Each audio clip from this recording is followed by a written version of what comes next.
Tucson Church, December 12th, 1965. Brother Branham presides over his last service, and also a last public appearance, and his last sermon. During this farewell preaching titled Communion, Brother Branham drops some strange words. Aren't you happy that Christ has the keys to open the door called death? He will guide my passage on the river. One day I must arrive at this gate, and I will be wrapped in the dresses of righteousness. He will call me from the dead. He promised it, and I believe it.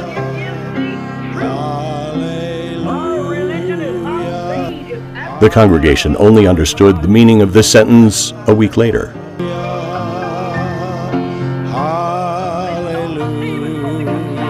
The meeting of communion took place here in this ancient Jewish temple. For Brother Lonnie Jenkins, this place is significant because the prophet of God chose it for his last meal. Only a few days before his departure from this dimension, Brother Branham preached his final service, Communion, December 12, 1965, at the Tucson Tabernacle, while yet in its first location. The building was originally the first Jewish temple in Arizona, called the Stone Avenue Temple, or Temple Emmanuel. It was incorporated March 20th, 1910. It currently houses the Jewish Heritage Center of the Southwest. Both Jesus and Brother Branham preached their last public sermons in Jewish temples, closing out an era. In the time of Jesus, the gospel light was to transfer to the Gentiles. Brother Branham's ministry was to restore the heart of these Gentile children back to the original apostolic Pentecostal fathers. Soon, the gospel light will shift from the Gentiles and return to the Jews.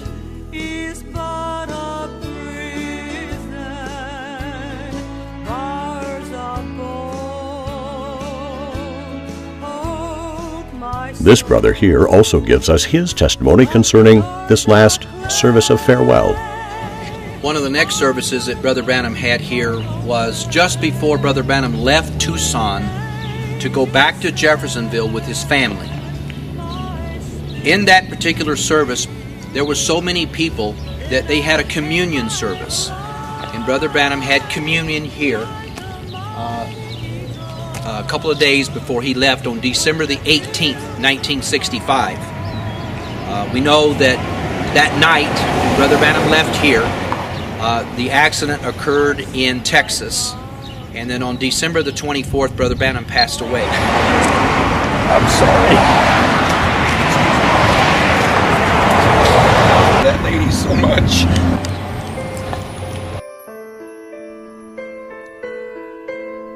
It was probably 3 years since the prophet Branham left his Jeffersonville home to settle here in Tucson under the Lord's recommendation.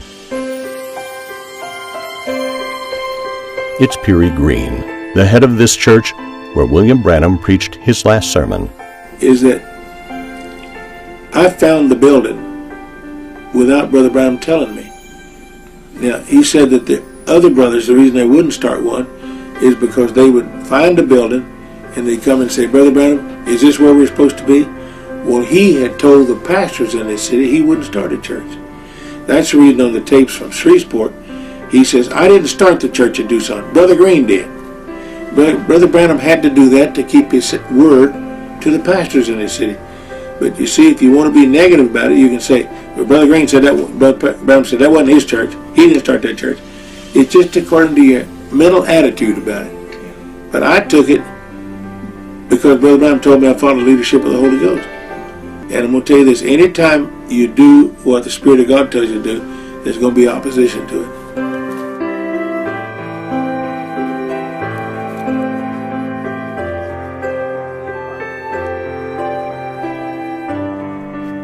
December 18th, 1965, Brother Branham and his family embark on a long journey to Jeffersonville, where they plan to spend their Christmas holidays. Brother Branham was driving this Ford station wagon. Inside was his wife Meta, and his 2 children, Sarah and Joseph. While Billy Paul was driving this Chevrolet with his wife and 2 boys. We are exactly 6 in the morning. It's the start of the journey from Tucson to Jeffersonville, Indiana. It's a long journey, and they will never reach the destination. First stop, Benson, then Alamogordo. This American city is in Otero County, state of New Mexico. It is in this city that they take their breakfast, but the journey is still long.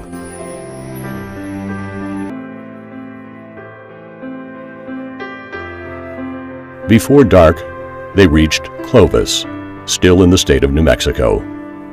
This stop is important because it will be the last before the fatal destiny.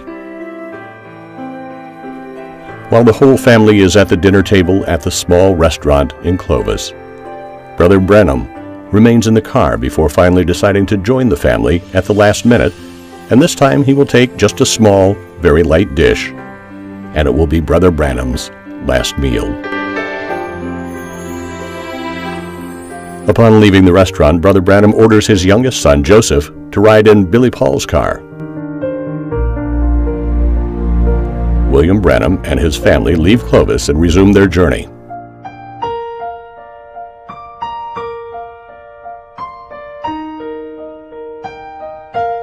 It's 7 p.m. The night has just fallen on Texas. Brother Branham's convoy is about 128 kilometers from the town of Amarillo.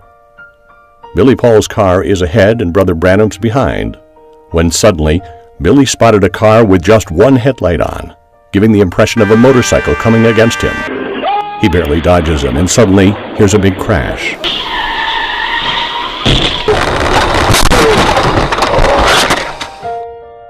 It's the collision. The inevitable has just happened. An older model 1961 Chevrolet, driven by a drunk boy of about 17 years, has just hit the car of the prophet.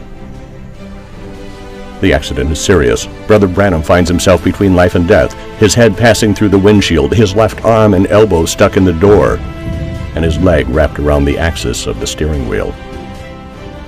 Meta, on the other side, found herself under the dashboard, on the right side of the car, almost dead. But Brother Branham took this hand and ran it back through the windshield and said, "Put her hand in mine." And he prayed something like this: "Lord, help us in our hour of need. Don't let Mommy die." And Sister Branham came to life.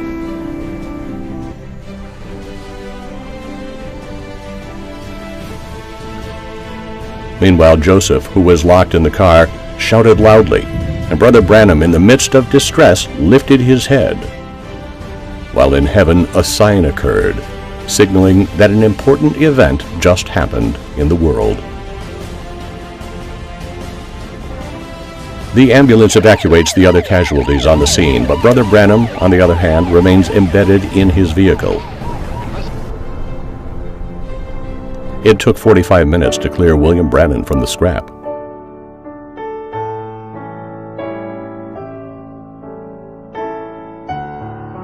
Once free, he was rushed to the intensive care ward of Friona Hospital. Due to the seriousness of his condition, he was transferred to the Amarillo Hospital 15 kilometers from here. He spent nearly a week in this hospital, where the doctors did everything trying to save his life. During this dark moment, Christians gathered around the world to intercede and pray for Brother Branham, while many others made the trip. In the waiting room of the intensive care unit, brothers and sisters prayed and sang songs that the prophet loved so much in his life. I go in the intensive care unit and they've just brought Brother Branham out of the operating room. They've got Brother Branham in traction, this arm and his leg, and they've done a tracheotomy on him. And they tell me they've not get him to respond. He hadn't done anything. And I woke up there and I began to talk to Brother Branham, and I said, "Brother Branham, speak the word." He don't respond to anything else. Nothing. I break down and I start crying. And I start singing. On the wings of a snow white dove, God sends his pure, sweet love. And Brother Branham opens his eyes and smiles. The nurse gets all excited. He's awake, he's awake, he's responding. I go ahead and finish the course, and I tell Brother Branham about seeing the moon. And when I do, he tries to sit up in bed. And he shouts something. But instead of it coming out through his vocal cords, it comes out through tracheotomy. I do not know what he was trying to say.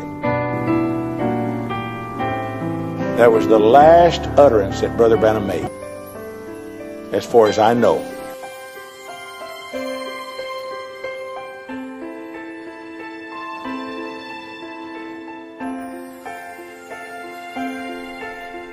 It's Friday evening, December 24th.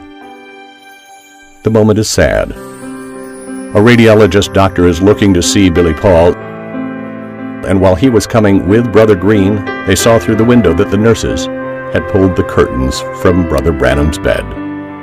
They both realized that it was over. God had just removed his prophet from the earth. The doctor told Billy Paul that his father had passed away at 1649.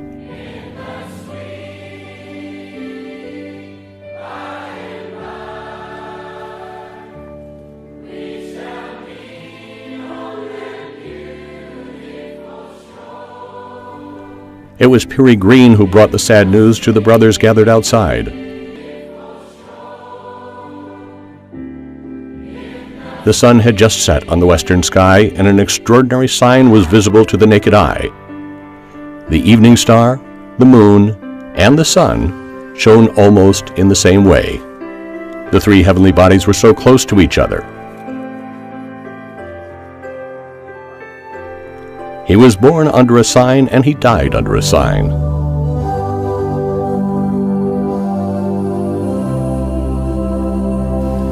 Billy, while broken up, remembered the words from his father saying, "If you hear that I'm gone, stop for a moment and sing a verse of the song, 'Only Believe.'"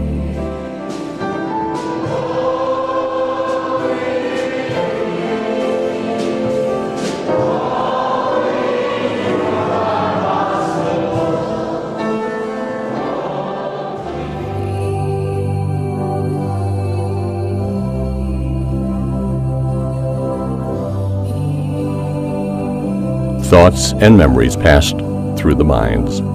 The prophet is gone. What remains for the world besides the judgment? If you can believe the Sodom sign of Luke, is he from? William Marion Branham's body was transported to Jeffersonville, and Wednesday, December 29th, 1965, was the day of the funeral. People came from everywhere, crying for the prophet of God who had been taken back to him. That day, the evangelist Tommy Osborne paid a heartfelt tribute to William Branham at the funeral. Right after that, Gordon Lindsay brought Brother Branham to Portland, Oregon, in the big city auditorium that seats 8,000 people. We sat in the third balcony. This gentle little man came out on the platform. He was like Christ to me. He spoke very careful. If you know that name, forget all the silly things that have happened in later years. But at the time that I knew him, he represented Christ to me. He preached tender but firm, and when he got through preaching, hundreds of people came and accepted Christ. I wanted to be able to do that. Then he called for the sick. Marvelous miracles took place as we watched. I had my second vision. I saw Jesus in that man.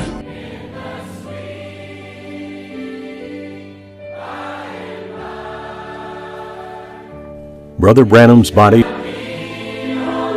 rests behind this grave here at Eastern Cemetery in Jeffersonville, Indiana.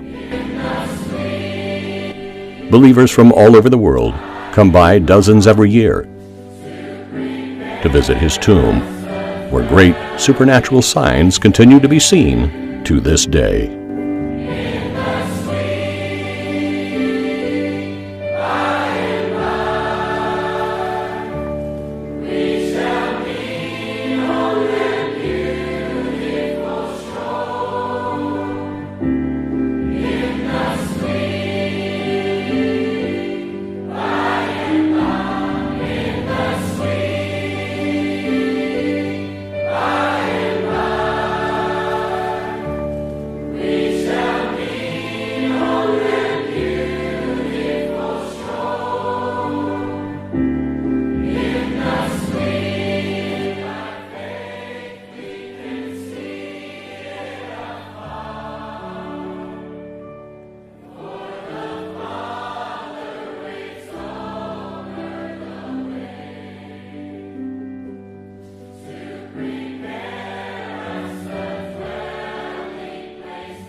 Father, for what you have done, the message of the hour. We thank you for your servant, your messenger, and his message.